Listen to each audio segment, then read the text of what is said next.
The Sultanate of Oman turns out to be one of our favorite countries on this journey. White beaches with crystal clear blue water, endless sand tracks leading through the most beautiful desert landscapes, hiking trails through wadis and up rugged mountain peaks. We experience the warmest and sweetest hospitality, see mesmerising wildlife and are faced with some minor challenges. We're Kimmel Nanook and we converted our car, our 4x4 Mitsubishi Pajero, into a camper. After finishing high school, we set off on a journey, headed to the Middle East. And after 6 months and over 13,000 kilometers on the road, we reached the Sultanate of Oman, in the south of the Arabian Peninsula. This country somehow feels like arriving at our journey's destination, even though our journey doesn't have a destination in that sense. We spent 1 month overlanding this colourful little paradise, and we'd love to take you along.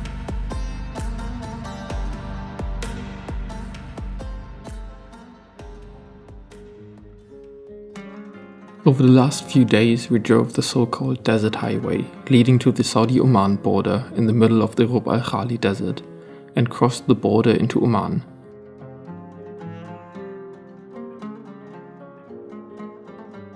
Now we're spit out on the other side of this vast desert and want to drive to the southernmost part of Oman, to the coast of Salalah. Over the next 3 days, we slowly drive a 1,000-kilometer long road from the border to the coast. This road is also known as the most boring road in the world, with its flat stony desert terrain as far as the eye can see. As we get near the coast, the landscape finally starts to get more interesting. Grass-covered mountains emerge and the straight road starts to softly swoop around them. The last kilometers down to the coast is a steep gravel track, and after one last sharp bend, the vast Indian Ocean reveals itself to us. The legendary Fazayah beach is well known to overlanders, and we find ourselves a beautiful camp spot within this little paradise. The next few days we explore the surroundings, go swimming and enjoy this stunning place.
We even see our first sea turtle.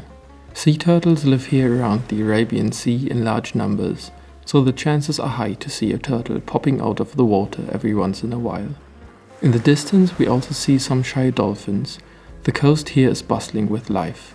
Fish, small sharks, crabs and shellfish. Over the next month we'll slowly drive along the 3,000-kilometer long coast, up north, and are curious to see the changes in landscape, vegetation and animals.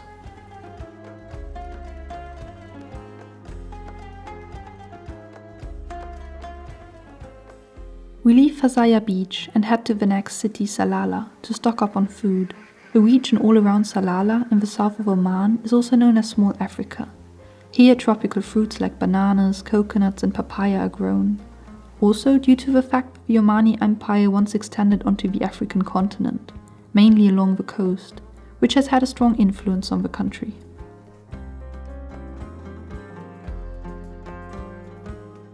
In summer, the whole region is strongly affected by the Kharif monsoon rain coming from Southeast Asia.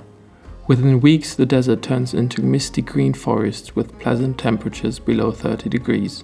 This very special climate attracts tourists from all over the other Gulf countries, fleeing their scorching summer temperatures of over 40 degrees Celsius. In February, we only experience the dry climate. We find a spot at the so-called Coconut Beach, shortly outside of Salalah, and hang our hammock amidst the tall coconut palm trees.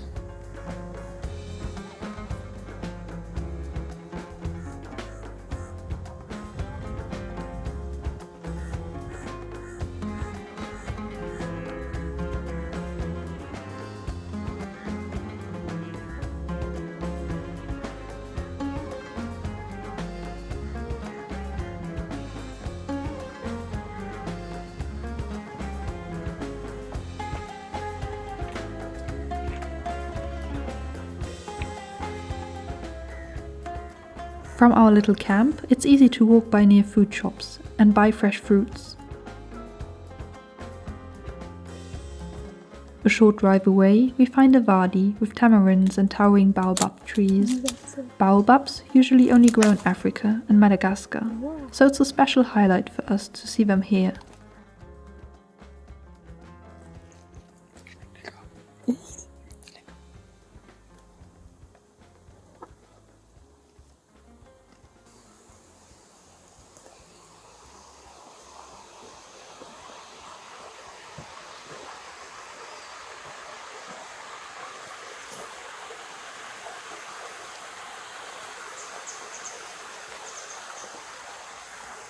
We soak in the tranquil atmosphere of this brook and collect some tamarinds.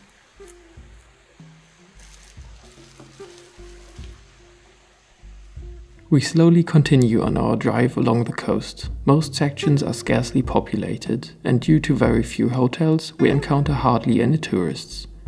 We decided to drive the coastal road from south to north, so we constantly have the sea directly on our right side and no lane between us, blocking the sight for several hundred kilometers. On our way, we visit several small oases with their abundance of water and the accompanying greenery. We also pass by a beautiful cave, a shipwreck and loads of camels. It's not difficult to find camp spots or shady lunch spots directly next to the road. After taking a side street and driving a longer off-road section along the beach, we reached the so-called sugar dunes, a dune field with white powdery sand as far as the eye can see. This white landscape feels surreal. Even during peak temperatures at midday, the sand stays comparably cool. The white color of the sand simply reflects the heat away.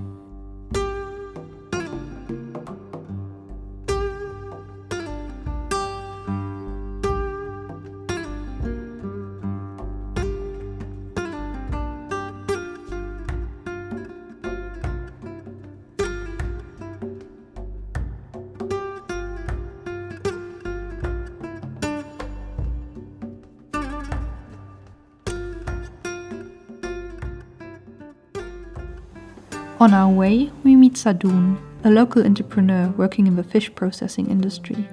He shows us around a little and later invites us to his weekend house. He tells us that many locals, who can afford so, have a basic house in the desert to relax and be surrounded by the quiet emptiness. Reconnecting with the once nomadic Bedouin lifestyle of their ancestors we often hear.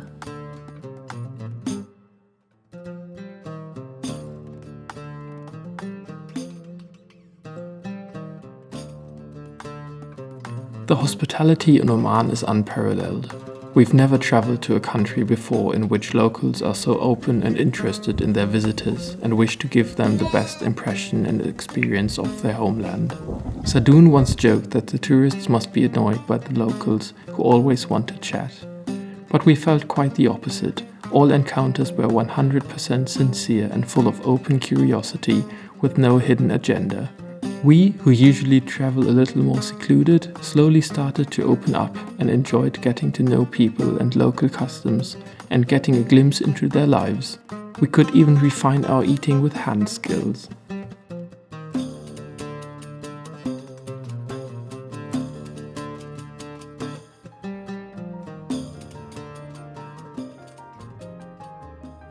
Even though the Sultanate of Oman is an absolute monarchy and the Sultan isn't chosen by the people, our general impression was that the people liked their Sultan. Sultan Qaboos, who ruled Oman for almost 50 years, was internationally known. During his reign, he modernized the, at the time poorly developed country, opening schools for boys and girls, hospitals, paved roads, telecommunication networks, first airports, and forming international relationships with the other Gulf countries and the rest of the world. Oman has often served as a neutral peace mediator, initiating negotiations and talks in tense political situations, such as the Israel conflict.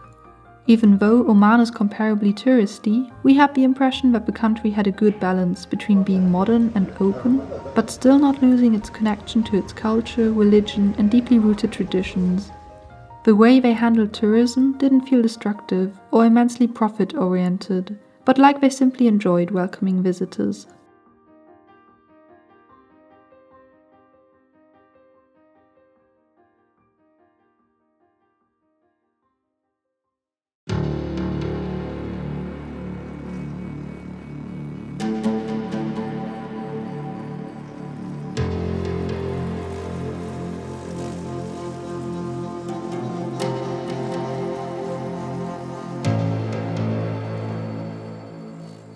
We planned to drive the 150-kilometer long Wahiba sands track ever since a dear friend of us told us about it. Until now we were only very careful driving dunes and only really ventured out into the Wadi desert in Jordan. The great thing about the Wahiba sands track is that it's just one long track winding through the dunes that can't really be missed. Quite a few tourist guides and other overlanders drive it, so we felt safe enough to venture out alone into the desert for 3 days.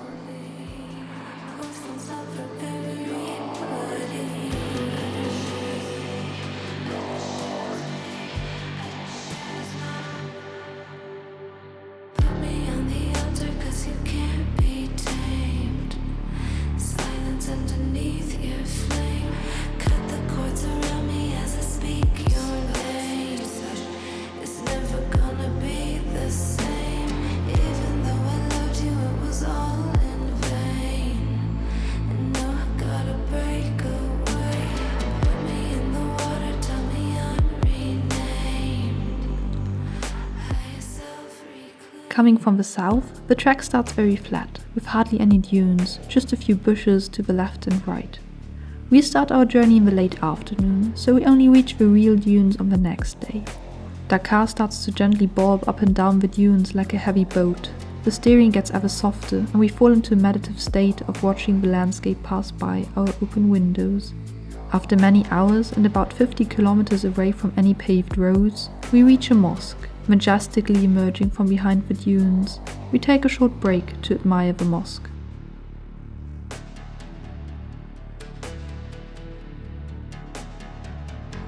We continue on our drive until the late afternoon, when we suddenly hear a loud short noise coming from the rear. We get out of the car and notice that our rear plastic trim must have caught a dune and ripped off. We are both really tired, hungry and exhausted from the hot and dusty day. We decide to simply camp directly next to the track. We first eat something and then plan how to fix the trim. The sun slowly starts to set as we begin repairing. Our rope saw comes in handy and our Swiss Army knife does the rest. As it starts to get really dark, we give up. The next morning makes things much easier again and we can do the last finishing touches and drive on.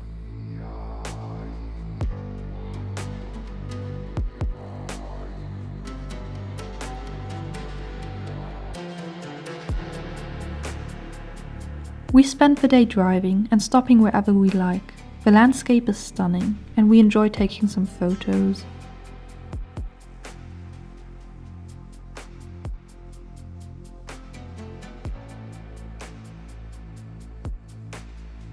As we reach the outskirts of the Wahiba sands, the first signs of civilization appear. Small huts, some trees and animals, and finally the first tourist desert camps that are usually not far away from the next paved road.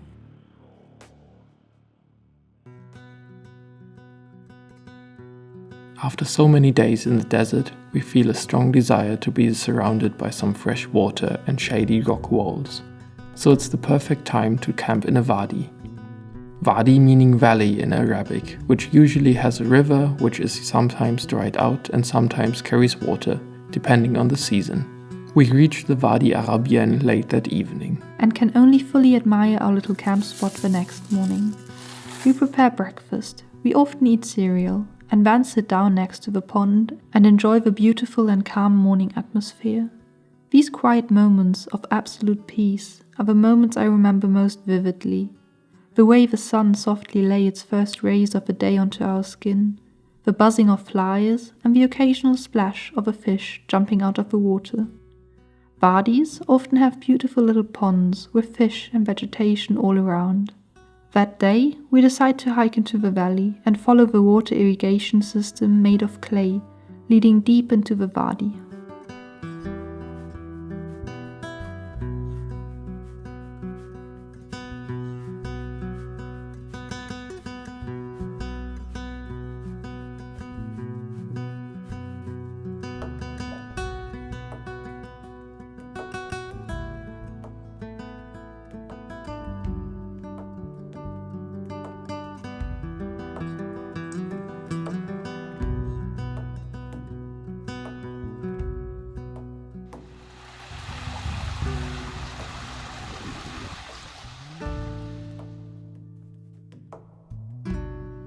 There's one point where we can't get any further, so we decide to stay here, rest and eat.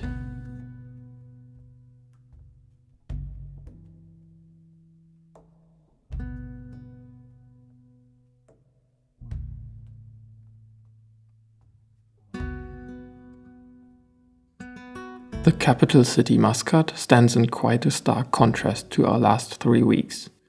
The streets are crowded and the markets packed with people. Here we encounter the more touristy side of Oman.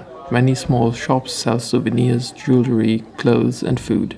The fish market has a huge variety of fresh fish from the ocean. Muscat is a wealthy city with beautiful buildings and mosques that look like they are out of a fairy tale.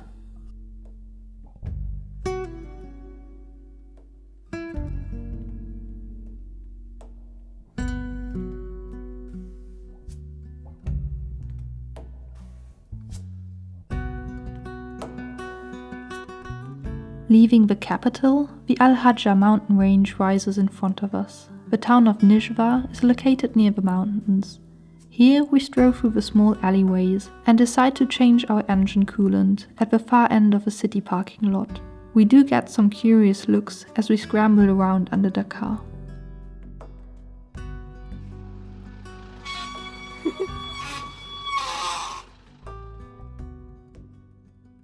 From here we head up into the mountains and the road starts to get empty again. The well-paved road suddenly turns into a gravel track.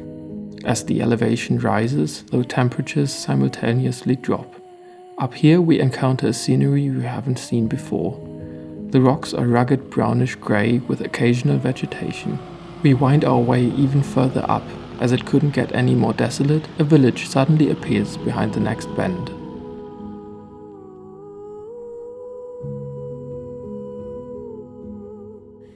Up here, time seems to move at its own pace, and we enjoy the fresh mountain breeze.